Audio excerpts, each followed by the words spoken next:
Pledge of allegiance. Flag is up in the back corner up there. Pledge of allegiance.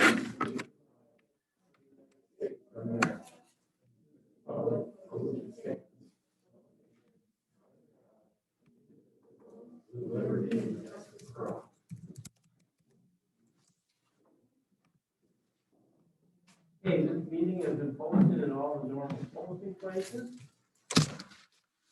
And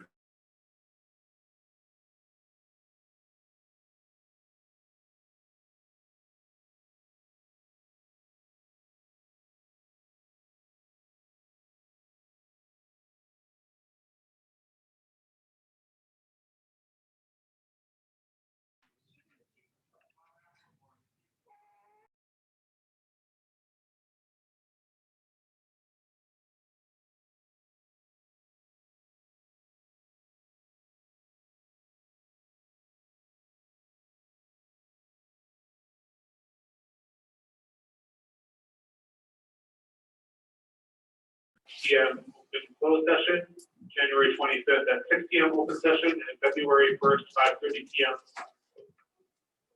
I'll second. okay, we have a motion and a second. Are there any additions or corrections? Then all in favor say aye. Aye. Opposed, same sign. Motion's carried. We're on to the approval of the financial report and bill listing.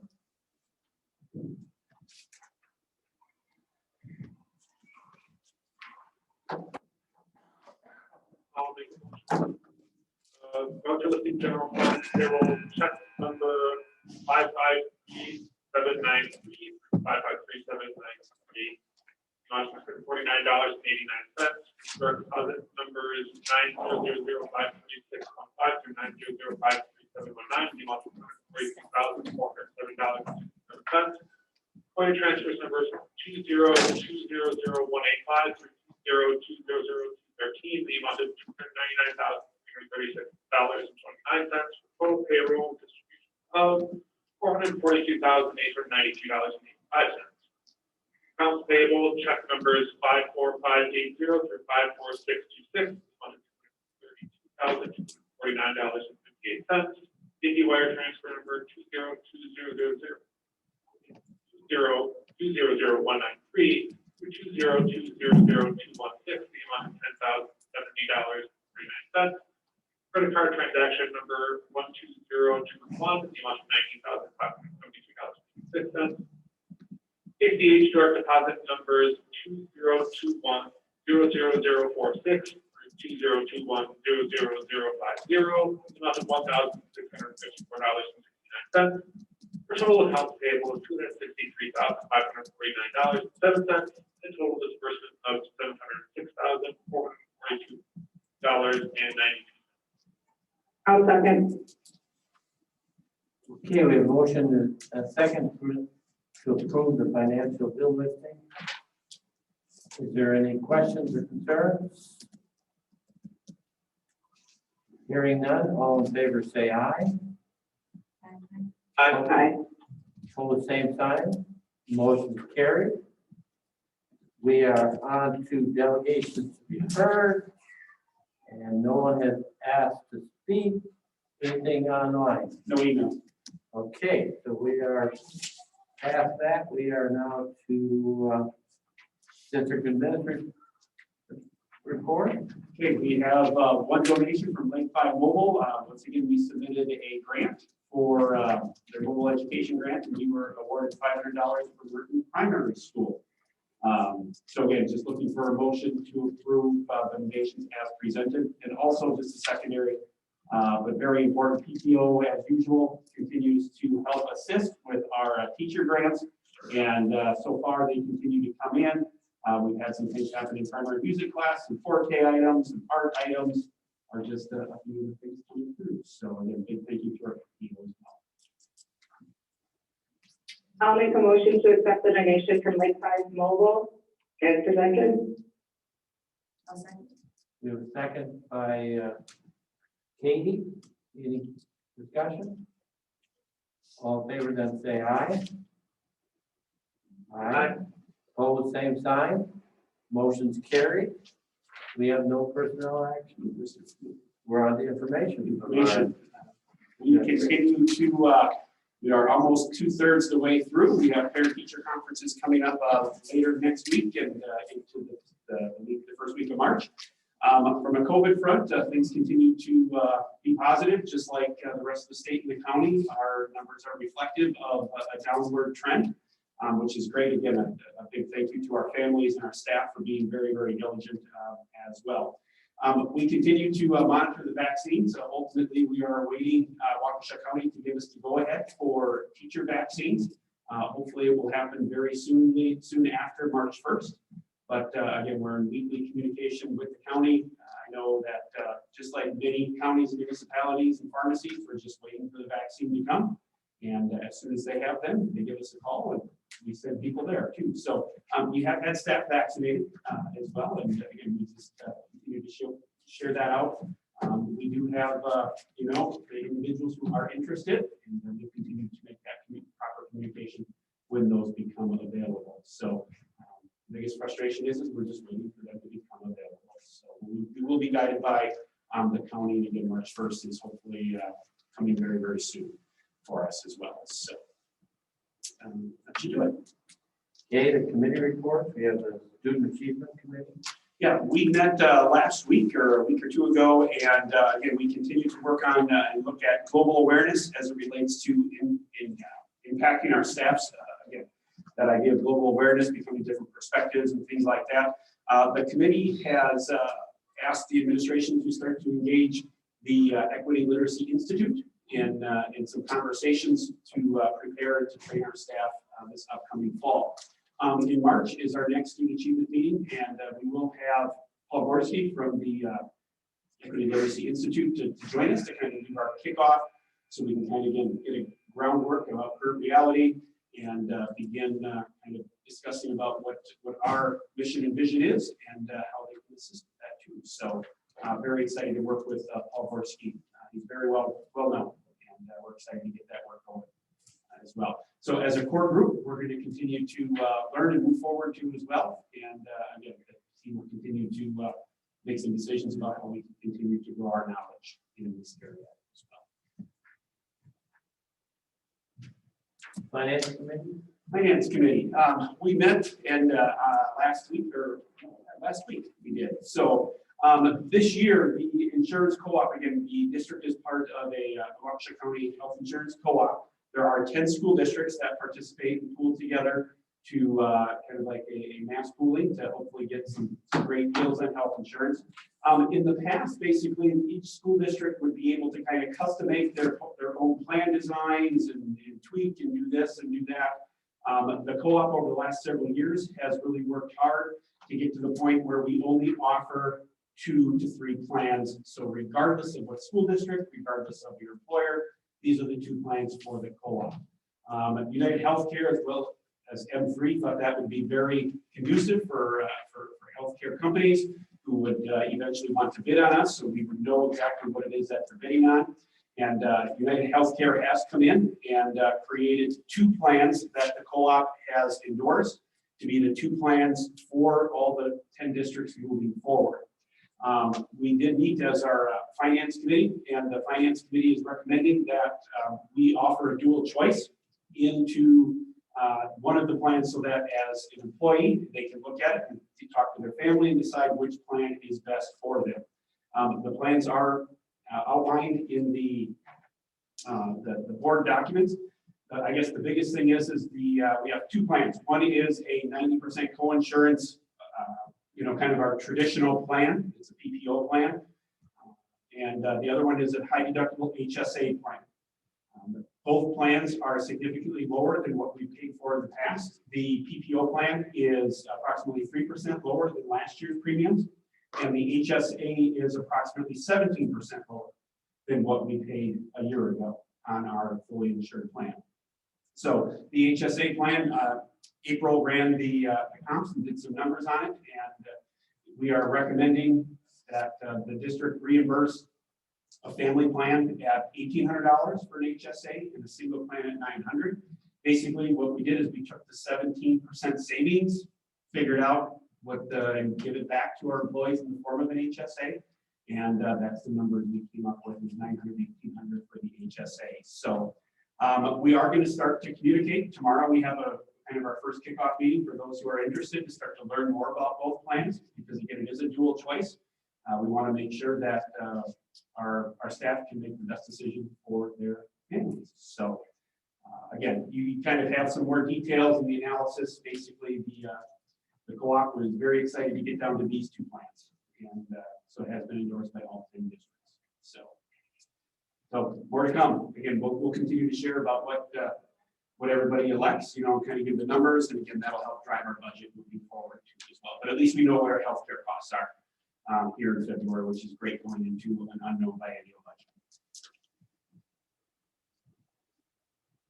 Okay. We're on to reports and updates. Sure.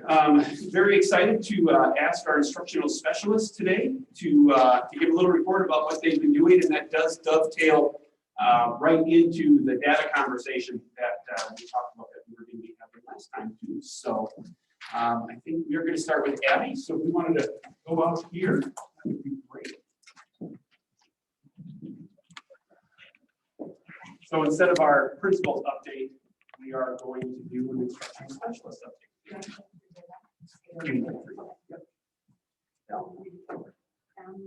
You got it.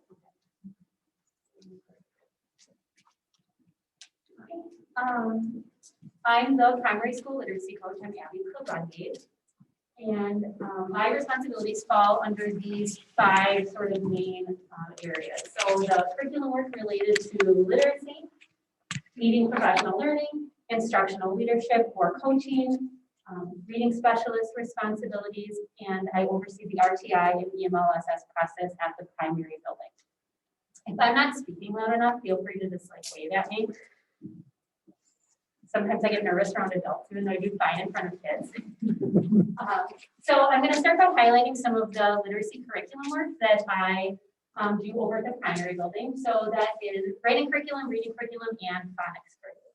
I'm going to start with the writing curriculum, considering that was on the strategic plan for last year as well as this year for the district.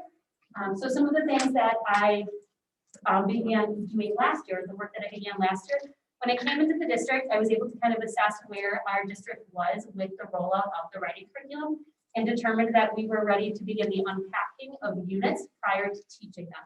So when we unpack a unit, we really look at the entire unit as a team.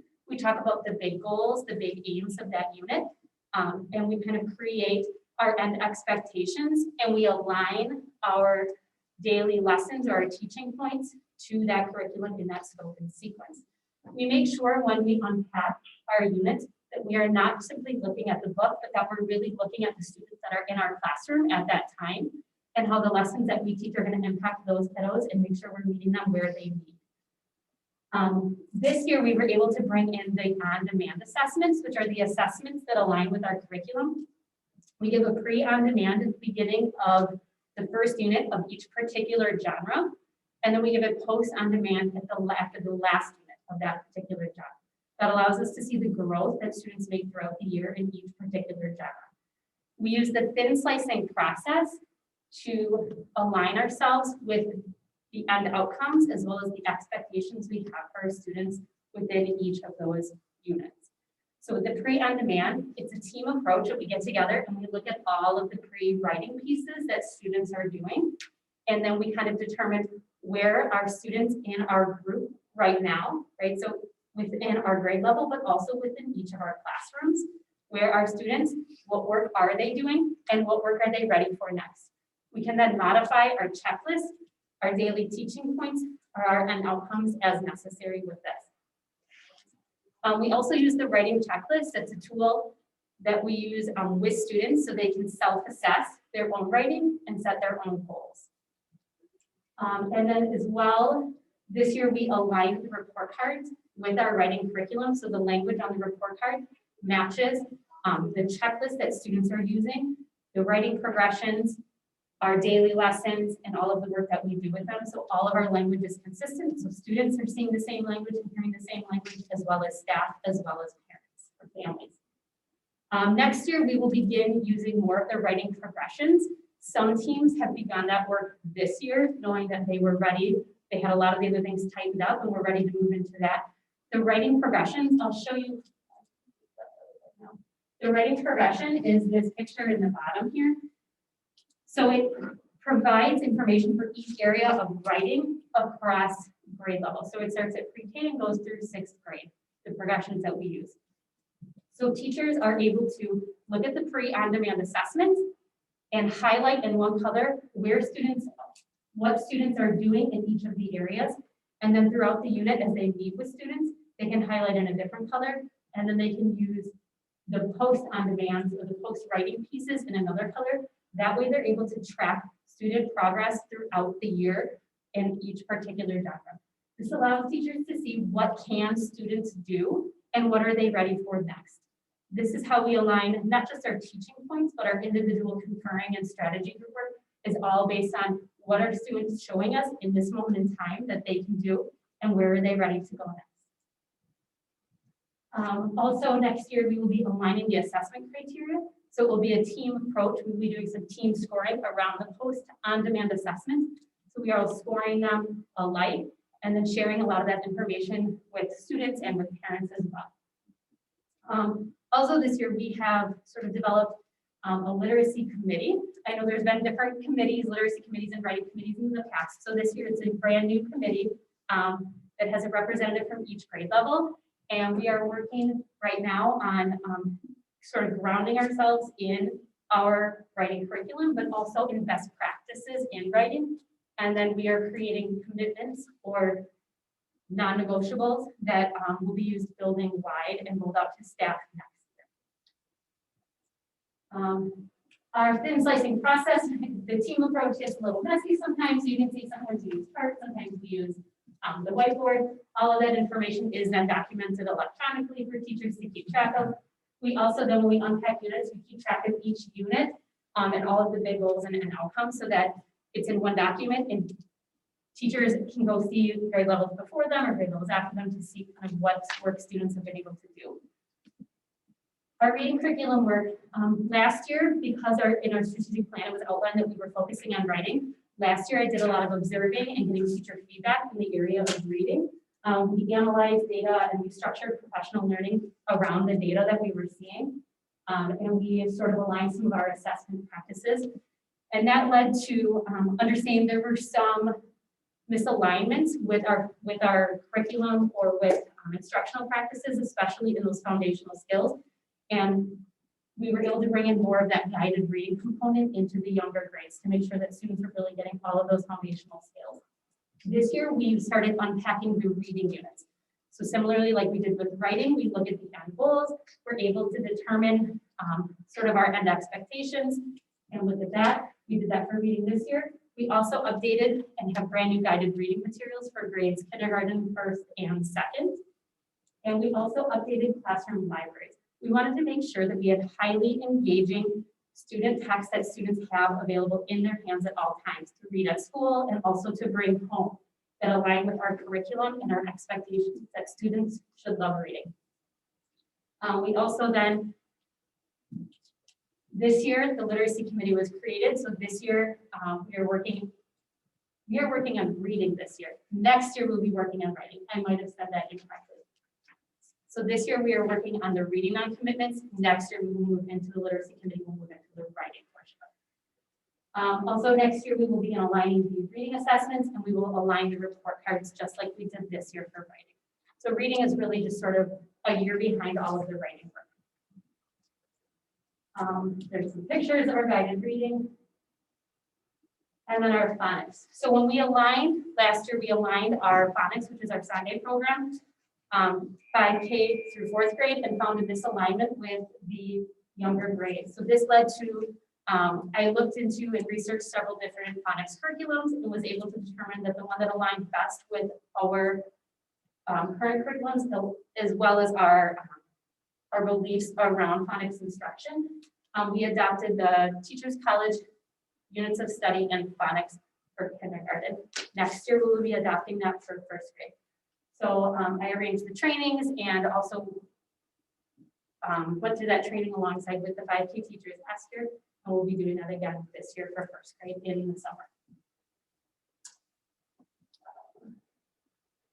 And then professional learning is one of the other responsibilities that I have. So I'm able to look at sort of our data and analyze problems of practice, meet with teachers to get feedback, and look at different components to determine which professional learning, whether it be small group or building wide, it needs to happen throughout the year. Some of it happens on our professional development days during the year when the students are not at school. Some of it happens in the summer. Some of it was during summer academy.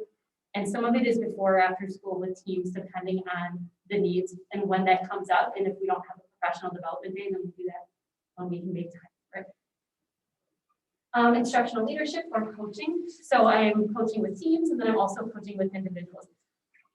I would say almost half my day is in classrooms with teachers, teaching alongside them, coaching with them, and working with them and their students directly. The other half of my day, most of that time, is then spent meeting with teams or teachers to unpack units, go through this slicing process. A lot of times we're looking at data to analyze it and look for problems of practice. We can then determine what's happening in our classrooms, why are our students not meeting the expectations that we have set out for them, that we know that they can do, and how do we then improve our instruction or modify our instructional practices to meet the needs of all of our students. So I meet with teams weekly or bi-weekly. And then I also meet with individual teachers.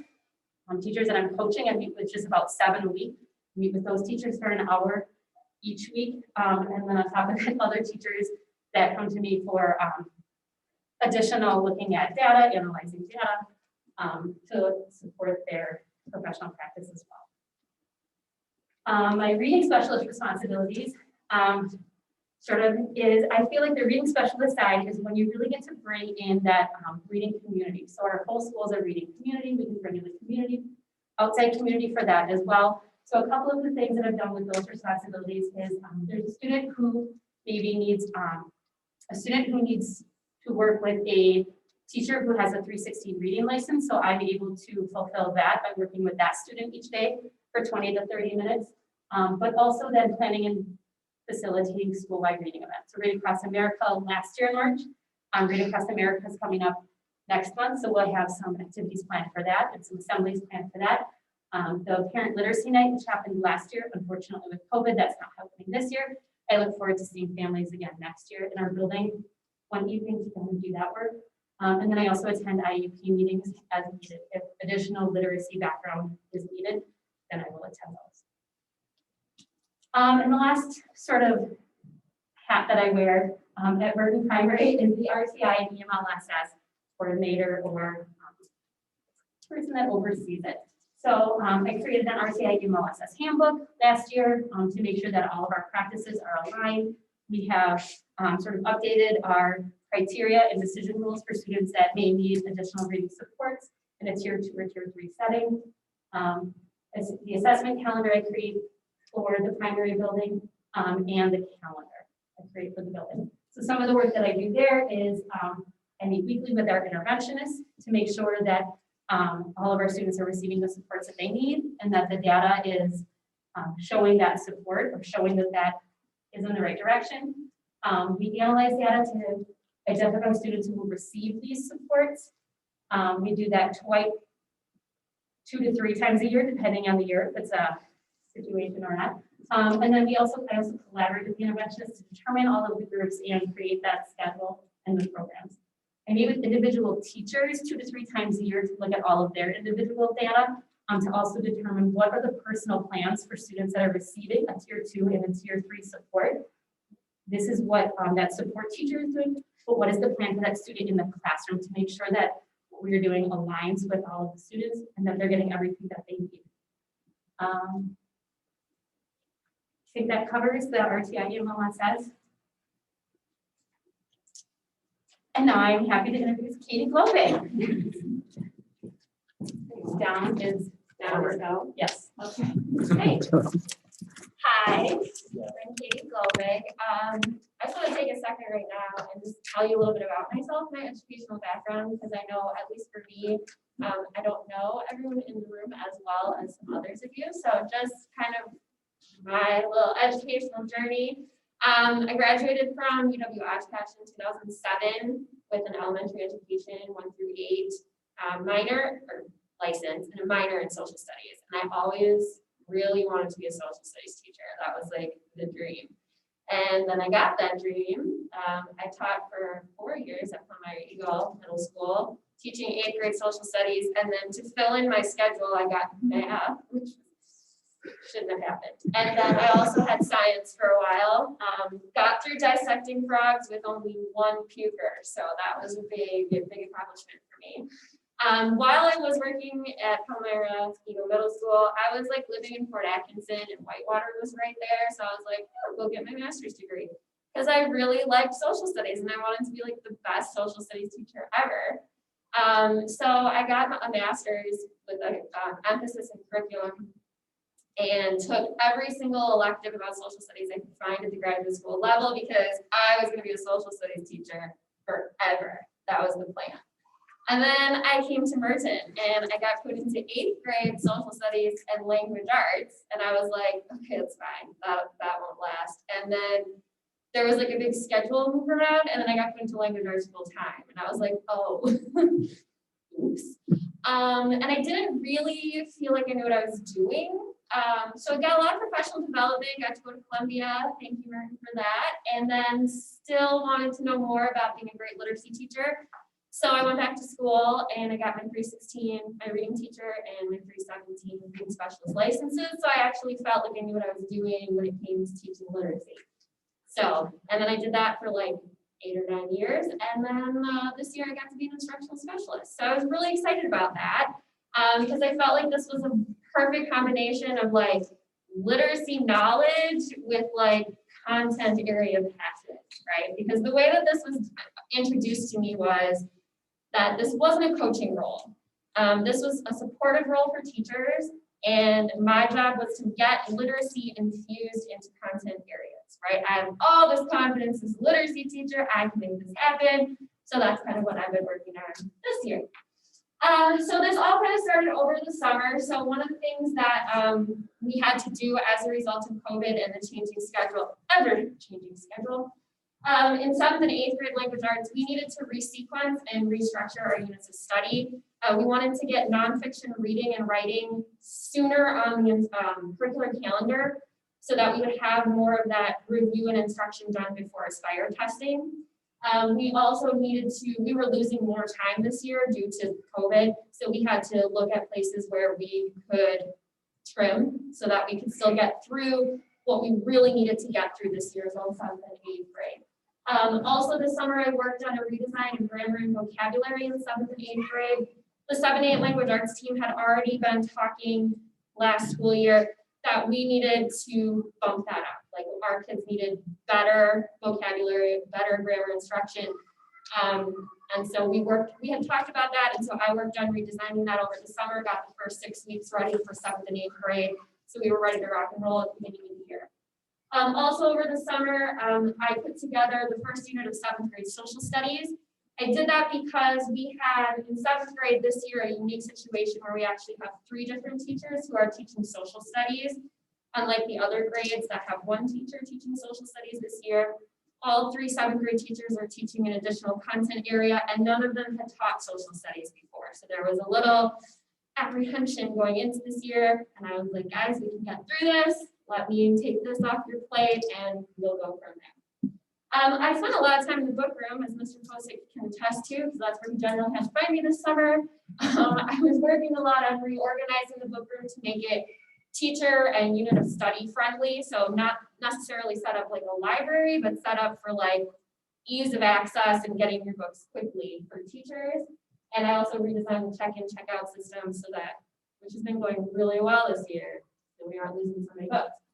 I also participated in planning meetings for reopening school and planned and led some professional development during our summer academy, showing our teachers what at the intermediate school, what the workshop model could look like and how we could still meet all the components of workshop model while still meeting the recommendations, restrictions of 6-foot spacing and all that kind of stuff. So that was the summer. And then this is basically what the instructional specialist role looks like this year. So this is different from how like the intermediate school literacy coach role has looked in the past.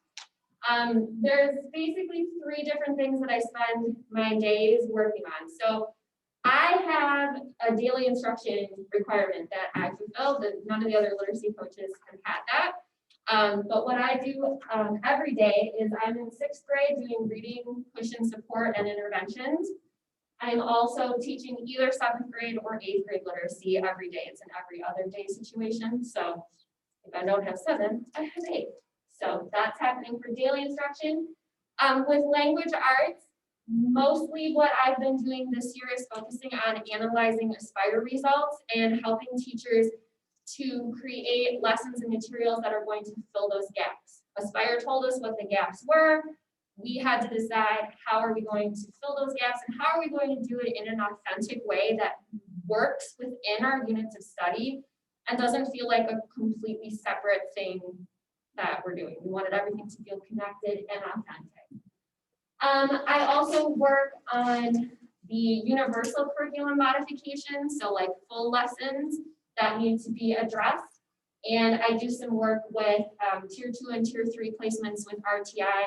I used the handbook that Abby made last year to help me make my decisions about which students need what kind of stuff. Additionally, this year, just because of COVID and weird time differences, I've had to work with 5th and 6th grade also in determining where to make changes or modifications due to their decrease of time from what they usually have. The majority of my work this year has been in social studies. I was really excited for this because I got to make social studies curriculum, which was awesome, which was infused with literacy. So really working on that authentic integration of both reading and writing that is aligned with our language arts essential skills, using common language, same rubrics, same expectations. And again, the majority of my time has been in 7th grade, as I explained earlier, and that 7th grade social studies team has been amazing. They have been so willing to step outside their comfort zones and try different things and ask for help and be literacy teachers, even though they don't all feel like literacy teachers in their hearts. So that's been pretty cool. So again, this is what my daily instruction looks like. In 6th grade, my tuition support, I focus my support around students who are in the tier 2 range. And we actually have one particular class where we have quite a few of them all together. So that is the class that I get pushed in for. I am assisting them with their essential skill work and reinforcing and supporting them on the teaching points. And I assist with like modifications and accessibility when needed. So like sometimes I type for kids because that's a barrier for them. 7th and 8th literacy, that looks like individual support on language arts assignments. So like giving each individual student the support that they need, reinforcing that application of the essential skills, additional literacy activities, and in 7th grade, which is really cool because we have literacy and getting infused into social studies, sometimes we even spend literacy class working on social studies and reinforcing those nonfiction reading and writing skills there as well. Again, in language arts, my big focus has been on responding to the Aspire data. These are some of the things that we've been doing, and we know that these are going to work because they've been working in 7th and 8th grade. So we, like, what was that, 2 or 3 years ago, we started doing Aspire in 7th and 8th grade. And when Dr. Russ told the 7 to 8 team that we were going to be doing Aspire, he told us that the purpose of that assessment was to find gaps in our curriculum. So we were like, okay.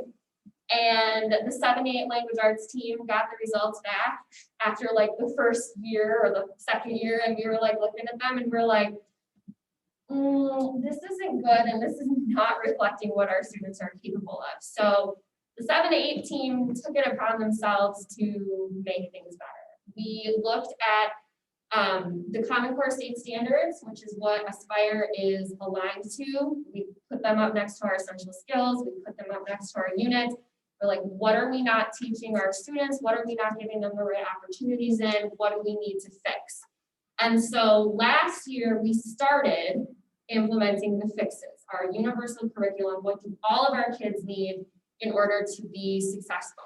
And it's working because this current 8th grade class, last year as 7th graders, when they took the Aspire assessment, we had 44% at or above benchmark, which we were all like, and well, the 7-8 language arts team was like that.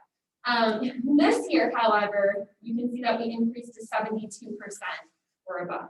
So, and that was, we haven't even gotten all the way through the curriculum in 7th and 8th grade. That's just filling the gaps in about half of the units so far, because that's about when we got our Aspire results back last year and came up with a plan, and by the time we were ready to start implementing, and then COVID hit, and like whatever, but it was working really well. So this is the template that I've been following with the 5th and 6th grade teams as well, because we have some evidence that this is going to work. This is going to bring our test scores up. This is going to make our kids better readers, and so that's the kind of stuff that we've been doing in language arts. To share with you today about social studies, this is an example of the unit plan that the 7th grade social studies team has created. Just to kind of give you an idea of what I mean when I talk about infusing literacy into a content area. So this is the unit that the 7th graders are currently in. They're a little bit farther ahead than these 2 pages, but just to give you some examples, we're doing nonfiction reading and responding to nonfiction, and that could be either through writing or through multiple choice type assessments. Questions have things, they range from like questions about the content to questions about the text structure to questions about main idea, what's the problem or the solution, the cause or the effect. So we're giving students like a double dose of exposure to those things in social studies. We're using common rubrics with language arts, especially with our reading and writing skills, which has been so awesome. And now we're at the point in the year where like you flip a rubric up in social studies and the 7th graders all like roll their eyes and we know what to do for this. Okay, cool. Like it's finally getting through, we're right. So we're doing a lot of that. Writing as a way to respond to essential questions. We're also including like map skills when we're looking at historical maps, inquiry-based reading, simulations and hands-on experiences, because we want our students to be engaged with social studies as well. We're really working to address multicultural voices as well through read-alouds and the other texts and activities that we do. So one of the things that students were learning about in this unit was like Indian removal. So we were making sure that we were looking at Indian removal from multiple perspectives, not just the textbook perspective. We do content-based read-alouds to help our students to show empathy for others and to understand other perspectives in history.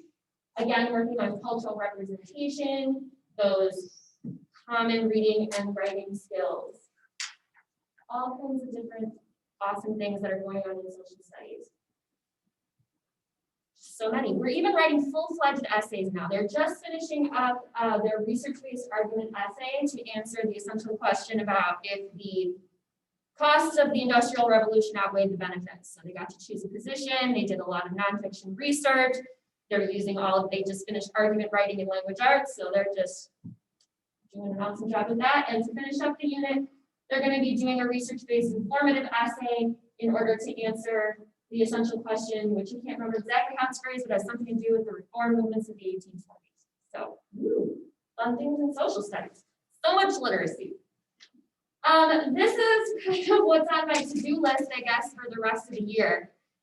Initially, when this position was presented to me, this was supposed to be a multi-year position. So this is kind of a multi-year plan, which is now not anymore, but here we are. So finished creating the 7th grade social studies curriculum. Supposed to be doing 5th and 6th grade social studies curriculum for the rest of the year as well, and providing instructional support as necessary to those teachers.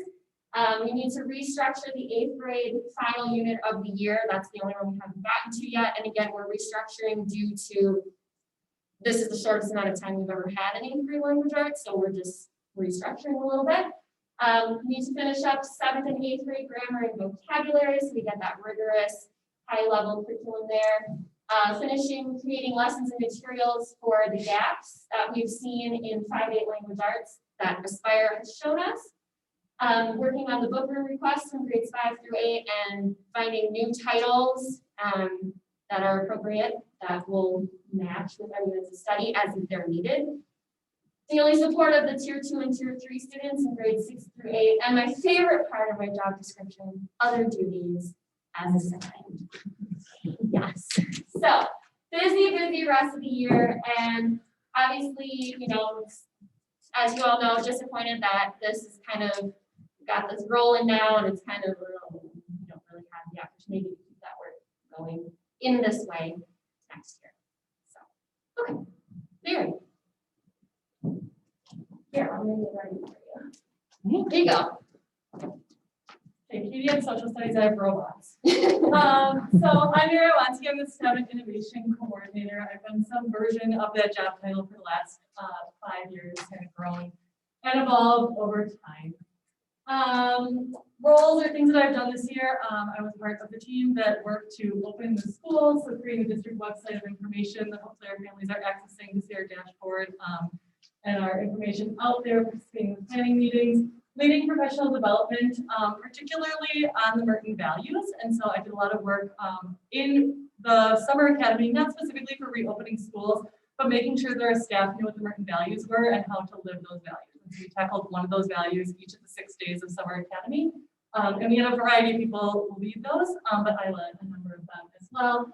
And then talking about technology usage of our students and then how our staff are going to use it, and preparing them for the potential of reopening schools and then suddenly going virtual. And so how do we prepare our teachers for kind of any variety of things that could happen this year? We feel very fortunate that we've been able to stay open, but trying to make sure that our staff coming back was ready to function in 100% in person, a 50-50 model, or 100% virtual.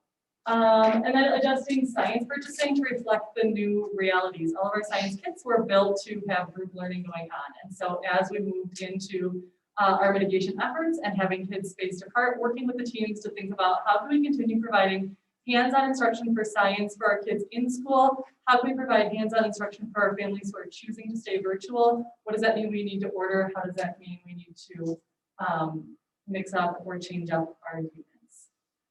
I'm going to go through these things more specifically, but my job kind of has 3 main buckets. I do daily instruction, I work on science system curriculum, and then I do a lot of kind of overarching planning work for the district. So in terms of my daily instruction, I teach 7th and 8th grade STEM elective every day.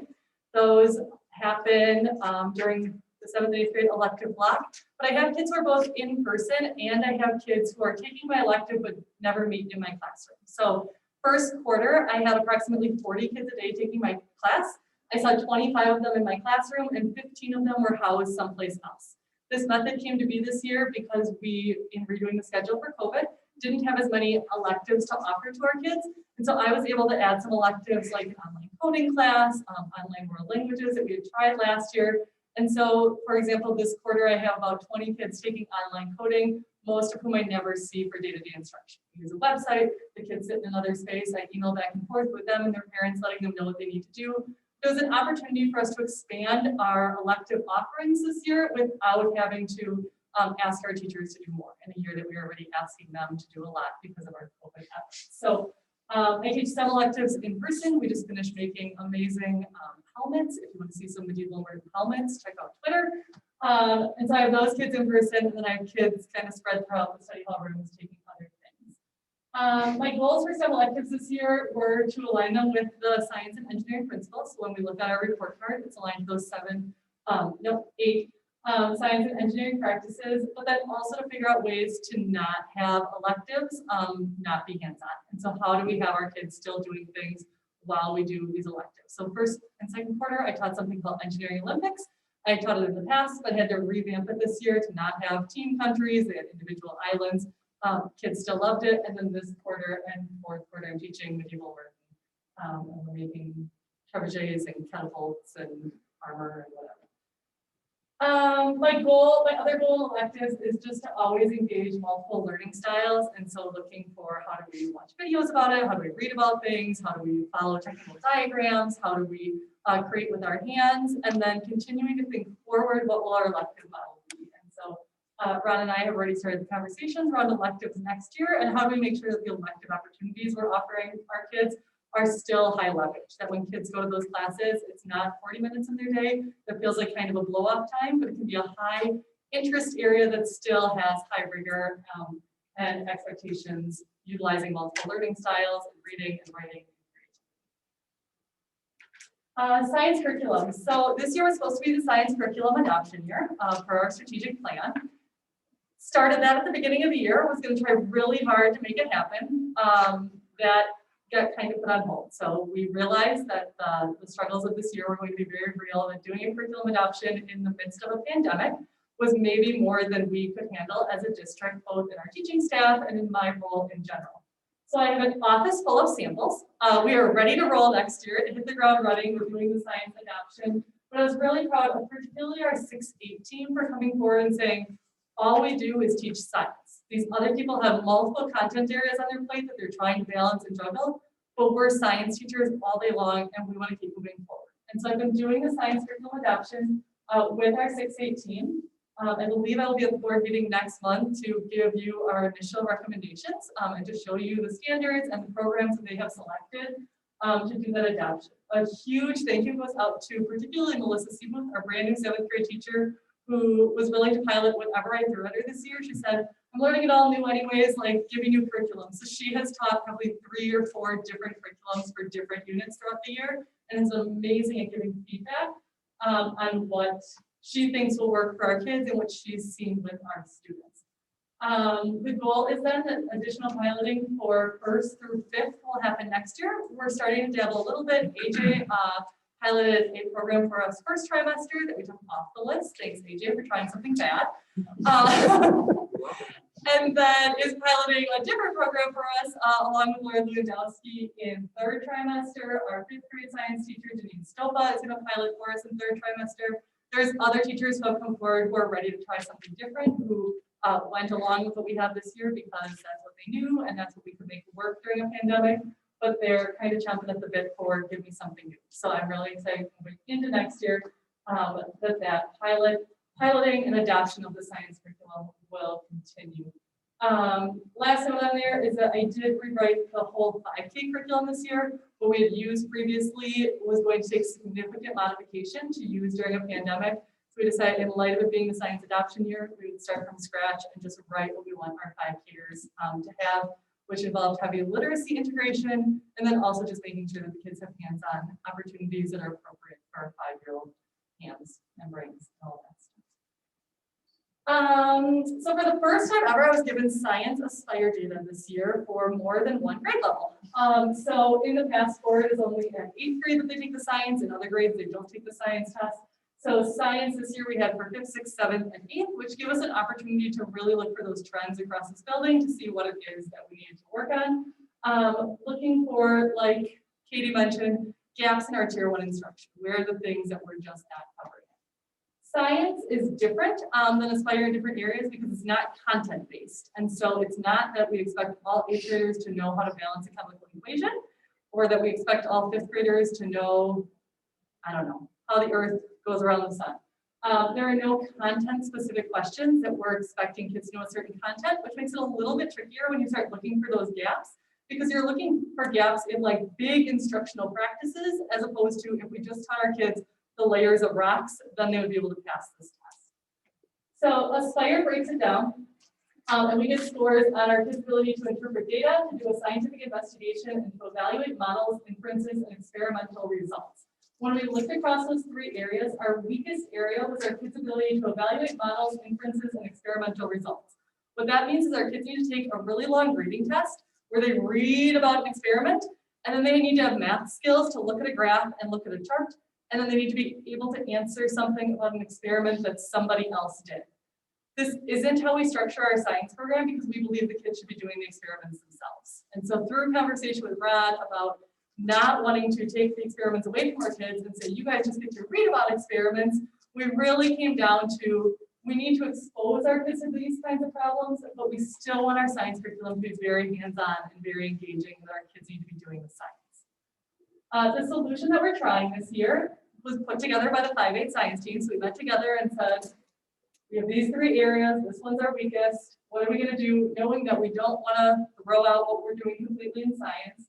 And the team really asked for just sets of practice problems that they can have kids on an ongoing basis look at this kind of information. So we started putting together these practice sets where the kids read about an experiment, they look at the diagrams, they read the charts and tables, and then there's one question that goes with interpretation of data, one that goes with scientific investigation, and one that goes with evaluations of models, inferences, and experimental results. They're throwing one of these in each week, and they're trying it in different ways. So one week a teacher might do all 3 on Monday, because that's when they have an extra 10 minutes, and then they don't do anything for the rest of the week. Another week they might do the interpretation of data on Monday and scientific investigation on Wednesday, and this one on Friday. Some weeks they're having kids try it all on their own on Monday and give their results and seeing how kids do, and then they know on Friday they just have to talk about one. One teacher was having kids go to different corners of the room. So they're trying to do it still as an engaging part, not that it's like skill and drill on how to take a standardized test, but really recognizing that this type of question, kids just have to see. And we have to teach our kids not to freak out when they read about an experiment for content they didn't learn. That was particularly what we heard from our 5th grade students was, well, I started reading and I knew I didn't know anything about chemistry, so I kind of just gave up. And so we have to teach our kids that it's not about knowing the content of the question. It's about being able to dig into this reading and knowing that all the answers are in there, we just have to find them. And so more of that reading and math practice as opposed to science content. I've also been tasked with working with our math teachers to respond to our math Aspire data. So I'm sure, well, I think everybody in this room is aware that Martika was our math coach, and she was moved into a classroom position this year, which left us without somebody specific for math. So as the STEM and innovation coordinator, I remind Ron occasionally that the M in STEM stands for math, and so he should throw me in to some of this math work. And so this year I met with the teachers to analyze their math data and to kind of do some of the work that Katie was doing with literacy, to look through the skills, to see where our gaps were, and then to make some plans around fixing or filling those gaps in our tier 1 instruction if needed. Particularly at our 7th and 8th grade level, we do an algebra program. And so a lot of the gaps we find are in things like geometry, just because we have an algebra program, and then our gaps are in things that we just don't cover. They've started with some of those. They have some of those in place where we do some geometry. And so the teachers are really looking at that list of skills and seeing what have we forgotten along the way. I think our first work day for those gaps is next Monday, next week. I have a full day with some of those teachers to really start looking at where are the gaps and what are we going to do. I've written a number of grants this year. It's kind of a fun thing. To write a grant, you get a lot of money for the school. So I continue to look for opportunities. We have a lot of STEM money out there. And so it's just the process of filling out the grant paperwork and then waiting patiently. So we're waiting on this one, cross your fingers. That one should be announced in April. That's a big statement. And then Global Awareness Committee. This is some of that other planning work I do. So when I have the 3 buckets in the other planning, partnering with Ryan Becca to plan the meetings, attending the meetings, helping orchestrate those different presentations and such. Rest of the year, finishing up the 5-8 science review, you'll have something, or board members will have something to take a look at hopefully in March about the 6-8. Continuing to look at the Science Aspire data, thinking about the new courses. For next year, we have new spaces being built in our school, super, super exciting. We have a new staff member starting who's going to be working in some of those spaces. And so thinking about what do those courses look like and really partnering with her, using my experience from STEM electives the last couple of years and piecing those together. Continuing to work with primary teams. Becca's been great this year in terms of when she sees things that, or a person or a team that needs help, feeling free to reach out to me and saying, I think this would be somebody that could work with you, or I think this would be somebody that could use your expertise. And then finishing up the 75 section remodel. I'm really excited that the space we're standing in right now. Next year will be, well, not so much this room. This room will look pretty similar, but everything around us next year will look completely different, and that's really exciting. So finishing up some of the planning for that. Any questions for me or for the other fabulous instructional specialists? Okay, that's it.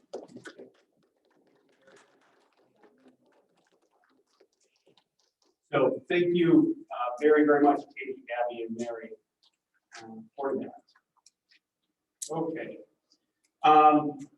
Next on the agenda was just a presentation about our data. Now, I'm not going to go through step by step about what we presented. It's in the board packet. And just again, big thank you to Don Baumgartner, who helped put this all together.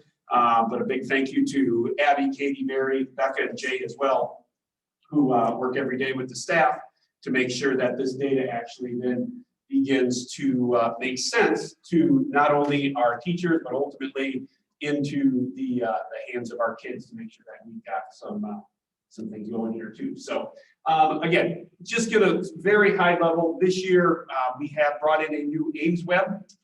It's kind of like a universal screener for grades 5K and first grade too, correct?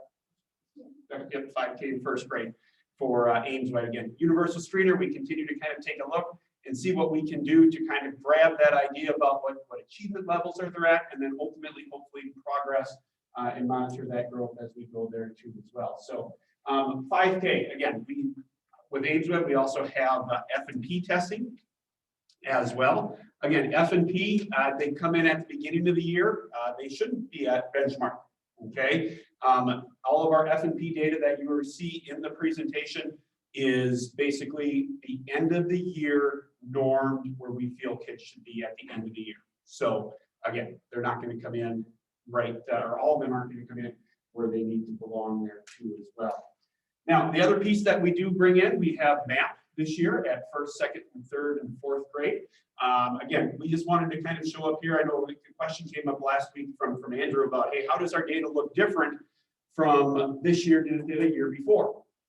So we just wanted to kind of showcase both the F&P and the MAP data for each of our current classes, so you can kind of see where they were a year ago, and then where they're at right now as well. So for instance, in first grade, probably not a good example because we don't have F&P right away in 5K, but for instance, MAP for first grade a year ago, which are current second graders, you can kind of see where they were at in the fall and in the winter, compare that to where they are today, okay? So again, our MAP scores, universally, we are showing learning that is happening to move from the fall to the winter and take a look at where everyone's at in their percentiles. We do see growth moving forward. That is a normed assessment at a different time of year. There is a different expectation for a second grader in the fall compared to it being in the winter as well. So again, you can see some growth there. Now, the biggest things that you see are in our F&P data. Again, F&P is something that we specifically and intentionally teach into. You heard Abby talk a lot about working with teachers, working with kids as well. But Becca and Abby, I've been part of some of those data meetings. Again, we throw these details up, and then teachers meet in detail with Abby and Rebecca to see what the plan is, and for us to begin to then create a plan that's individualized for either a small group of kids who are similar in academic achievement, or someone who just needs some personalized attention as we move forward.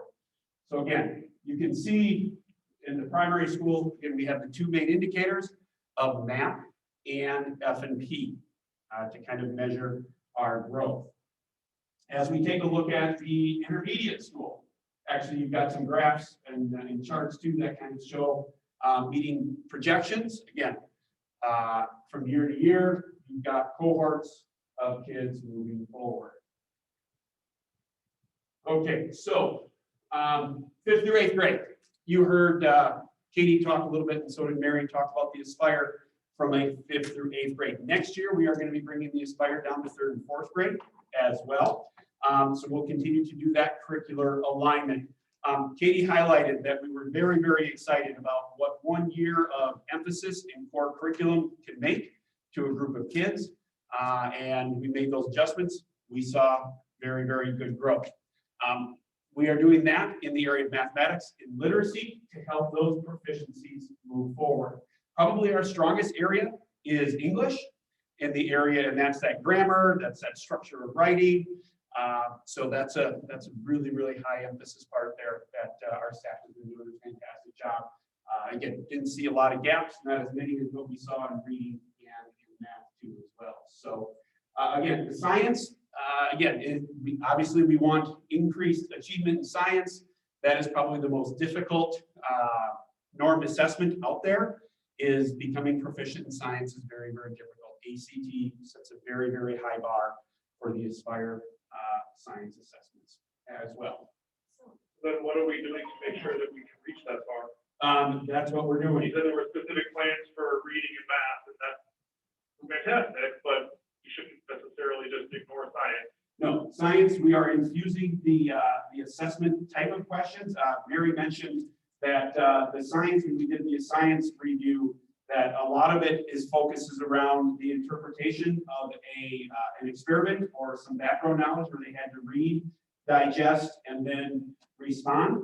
And we are bringing in some practice samples. I think Mary said once a week is the goal was to bring in a sample of kind of an Aspire-like assessment or some questions that happen at least once a week to be able to help reach that, because it's not a content test. We can't just look at. So is that going to get, is that type of question and work going to get pushed to all of the grade levels then? And yes, it is. Yep, it's happening right now. In all grade levels, right? In all grade levels right now, 5th through 8th grade, correct. Or 5th through 8th? 5th through 8th grade. We'll have to push that down to 3rd and 4th grade next year too as well. Sure. Because science isn't something that we can take and look and say, hey, we are short on balancing equations. There may be a question on balancing equations, but it is about the interpretation of that literature and then ultimately applying mathematic and literacy principles to find a solution. It's about scientific thinking, not scientific knowledge. Correct. Correct. Now, the one piece we did have, again, next year we'll have this indicator because we went from 7th to 8th grade. Last year, Aspire does give us the growth about how did our kids grow from 7th grade to 8th grade. So you can see that we had average growth, high growth dominated, and obviously we would love to be able to shorten that gap up and to continue to have high growth as we take a look at our kids going from 5th to 6th, 6th to 7, and then 7 to 8. We do have our freshmen at Arrowhead High School and Navy High School does take the Aspire in the spring. That is the state assessment for the state of Wisconsin too. It's what we have forward at the 3 through 8 level, and then the Aspire is 9, 10, the ACT at 11 as well. So we just wanted to kind of give you a little bit of historical perspective, and you've got all sorts of data and information. Again, we just kind of wanted to present it in a very big overview and not get into too much into the weeds as our teachers get into the weeds with our administration and our specialists too as well. So we've got all sorts of things to take a look at there. But again, just some big picture stuff we wanted to showcase with everybody today. All right. Thank you.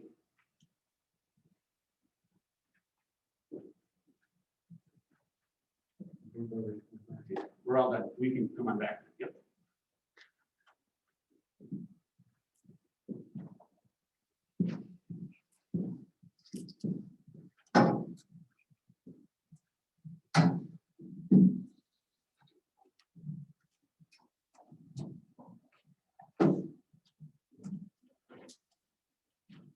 Okay. We are on to future meetings. No, we do have the 6603 with Elmbrook. Yep. So it's that time of year where Elmbrook does reach out to local school districts and find out what needs they might have in the area of deaf and hard of hearing, as well as visual needs. Elmbrook has some very specific individuals who they basically are their staff members, and then we combine the 6603s with other school districts to kind of assist in that FTE because it is so unique. Every February we do this. Again, we work with Lori and her team from the special education side. And what you have in front of you is our needs for next year. And we just would like to continue working with Elmbrook and the deaf, hard of hearing, as well as visual services too. So the administration is recommending the board make a motion to approve the 6603 agreement with the Elmbrook schools for special education services for the 2021-22 school year as presented. I'll make a motion to approve the 6603 agreement with Elmhurst Schools for Special Education Services for the 2021-22 school year. I'll second. Okay, we have a motion and a second. Is there any discussion? All in favor, say aye. Aye. Opposed, same sign. Motion carried. Now we're on to. So next month, we have the March 22nd board meeting. The last meeting, our last Monday of the month is during spring break. So figured we would bump that to the 22nd. And then looking at April the 26th and then May just the 24th.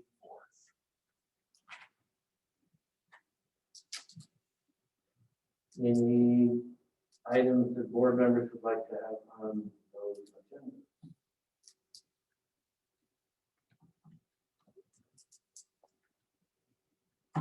Okay.